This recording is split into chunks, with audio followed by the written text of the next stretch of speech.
The history of Europe is full of contrasts, always restless for change, but wanting an ordered society and standards to live by, striving more and more for humanitarian ideals, yet developing power structures which undermine humanity. Deeply mystical, but also calculating and practical.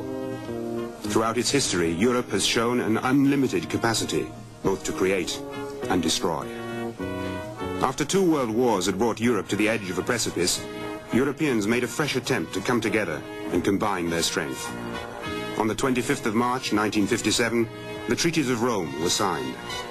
3 decades have passed since then, but the history of men's efforts to unite Europe goes back over 2,000 years.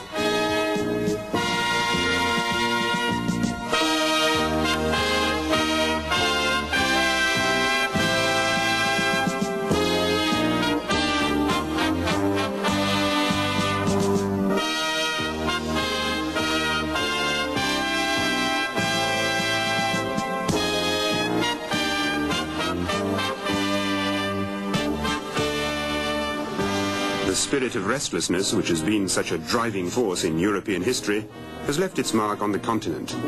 Its traces are still seen in our everyday lives today.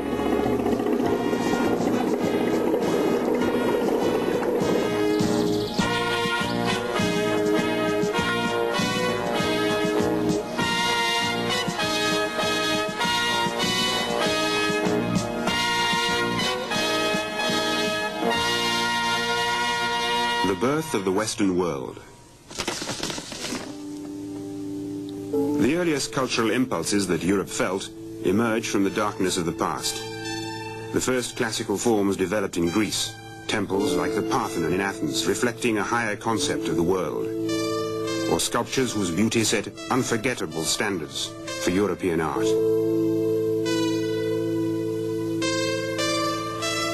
The first of the great European civilizations flourished for only a short period, but left a continuing cultural heritage to the Western world in art, politics, and philosophy.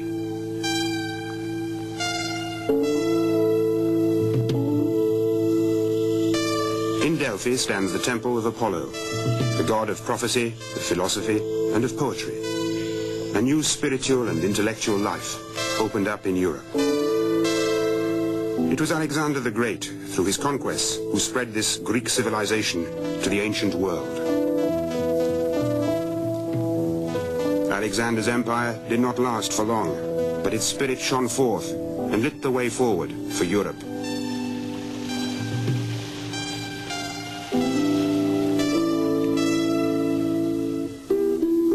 Roman Europe.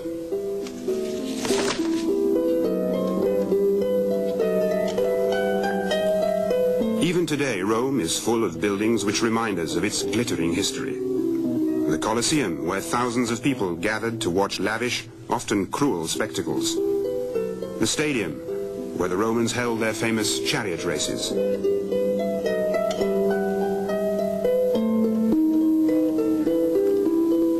The Forum, Rome's marketplace and the center of its empire, an empire which spread over almost the whole of Europe, and for the first time in its history gave the continent a political structure.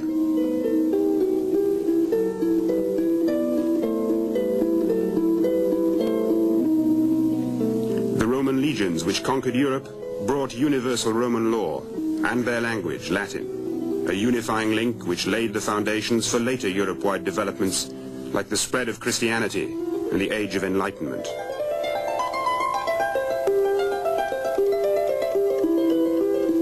The Romans were also road builders, and their roads have remained lifelines of European civilization ever since. Even today you can find traces of Roman civilization throughout Europe. Provence in France overflows with examples of the Roman way of life, unforgotten to this day. Porta Nigra in the German town of Trier, once the largest Roman town north of the Alps. Port de Mars in Reims, in northern France. The remains of the Roman city wall in London, once a Roman military camp. Up to Hadrian's Wall on the borders of England and Scotland. All these are the marks of a society which embraced much of Europe, within one civilization.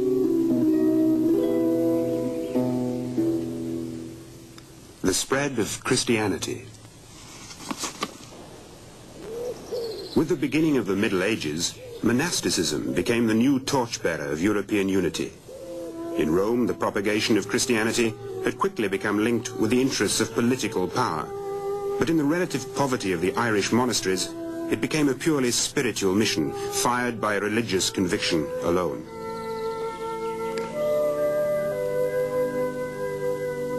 Travelling first to Scotland and England, and then to the continent to spread the word, as they believed they were called to do, the monks brought with them biblical manuscripts like the Book of Kells, which were to become part of the collective experience of much of Europe.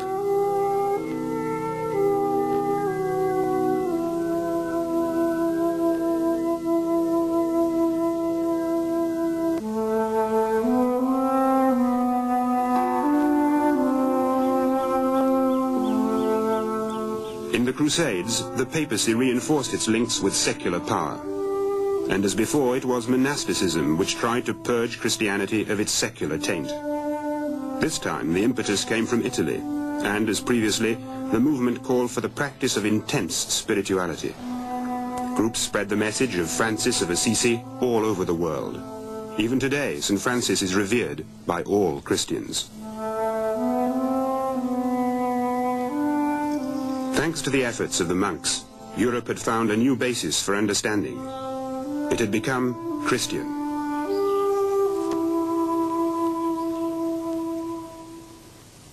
The Empire of Charlemagne. The end of the 8th century saw a new political order emerge from the chaos of transition. Charlemagne was anointed king at Saint-Denis in France, held court at Aachen in Germany, and was crowned emperor in Rome.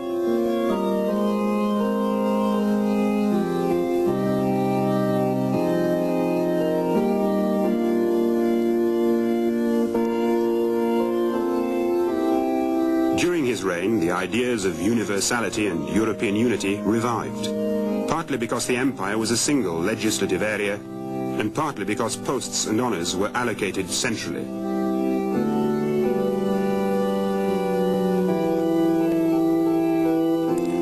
Even by today's standards, Charlemagne is a striking example of what Europe is and could be. The French, the Belgians, and the Germans look to him for their conception of the European idea, and revere him as one of their own people. His throne is in Aachen. He left Europe with a vision of a common interest which could transcend individual interests, a vision which was to lead like an unbroken thread throughout history. Charlemagne's body is also buried in Aachen, in a golden shrine, at the same time a memorial and a challenge.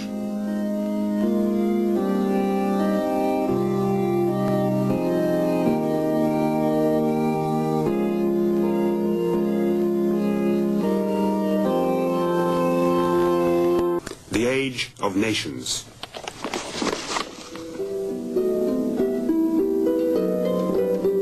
However, for several hundred years, the intellectual unity of Europe was to stand in direct contrast to the divisive political trends of the time, the development of the self-contained nation-state.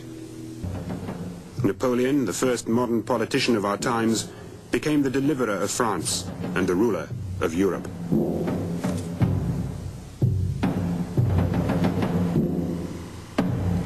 Napoleon marked a watershed in European history. The reason is not so much his victories in battle, but the fact that he made a deliberate effort to involve the mass of the people in his visions and ambitions. With the help of the first rank-and-file armies in the world, he won the Battle of Moscow in 1812, but he lost the war, and his empire as well. His concept of unity was military, but in identifying government with the will of the mass, he ushered in a new period of politics. The beginnings of mass society. The desire to discover the secrets of nature was one of the hallmarks of the Enlightenment. In 1765, this spirit of inquiry led to the invention of the steam engine by the Scotsman James Watt. In England, you can still see the houses that were then built for the workers. Their uniformity is a reflection of new mechanized production methods brought about by the steam engine.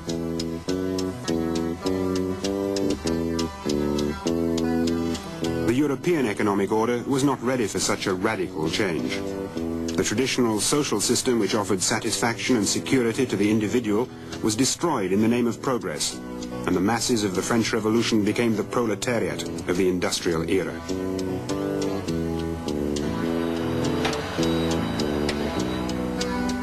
The working class soon began to stand up for itself. Here in Manchester, and in the same way across the Channel in France and later in Germany, Europe had found a new sense of solidarity in the resistance of the poorest to those in authority.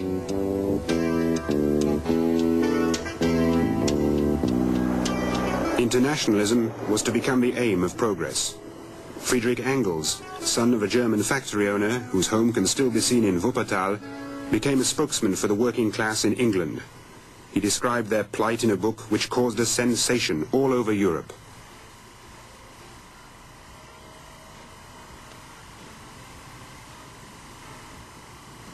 In London in 1848, he edited The Communist Manifesto with Karl Marx. In Manchester, Marx wrote Das Kapital, the book which fueled the ideological divide of the modern world. Marx left his mark on the social conscience of Europe, but his vision did not lead to peace. Mass industrial society opened up the way to mass industrialized war. 600,000 men died at Verdun in the First World War, and a total of 10 millions in the 4 years that the war lasted. The land around Fort Douaumont is still barren.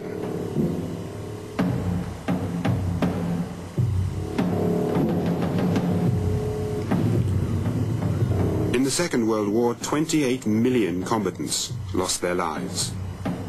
25 million civilians were killed in Europe. 6 million Jews were exterminated in concentration camps.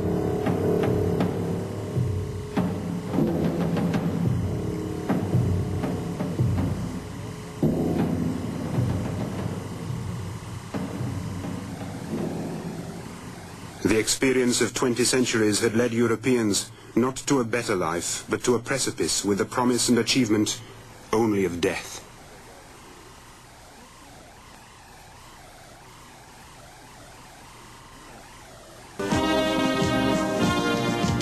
There is now the chance to evolve common solutions to Europe's common problems in fields like research and technology and the protection of the environment. Indeed, today, these problems know no national frontiers and can only be tackled together.